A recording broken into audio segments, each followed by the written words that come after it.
ಇವತ್ತು ದೀಪಾವಳಿ ಹಬ್ಬದ ವಿಡಿಯೋನ ಅಪ್ಲೋಡ್ ಮಾಡ್ತಿದ್ದೀನಿ. ಸ್ವಲ್ಪ ಲೇಟ್ ಆಯಿತು. ಬೆಳಗ್ಗೆನೇ ಮನೆ ಒಳಗಡೆ ಕೆಲಸ ಮುಗಿಸ್ಕೊಂಡು 6:30 ಅಷ್ಟೊತ್ತಿಗೆ ರಂಗೋಲಿಯನ್ನು ಹಾಕ್ಕೊಂಡೆ.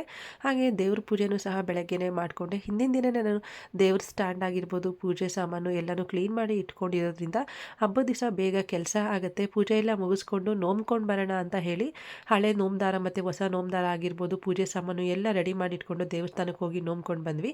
ಊರ ಕಡೆ ಆದರೆ ತೋಟದಲ್ಲಿ ಅಡಿಕೆ ತೋಟ ಮತ್ತು ಎಲೆ ತೋಟದಲ್ಲಿ ಎಲ್ಲ ನೋಮ್ಕೊಂಡು ಬರ್ತಾರೆ. ಬಟ್ ಬೆಂಗಳೂರಲ್ಲಿ ಆಗಲ್ಲ ಅಲ್ವಾ ಆ ರೀತಿ. ಹಾಗಾಗಿ ದೇವಸ್ಥಾನಕ್ಕೆ ಹೋಗಿ ನೋಮ್ಕೊಂಡು ಬಂದು ಮಕ್ಕಳಿಗೆಲ್ಲ ನೋಮ್ದಾರನ ಹ್ಯಾಪಿ ದೀಪಾವಳಿ.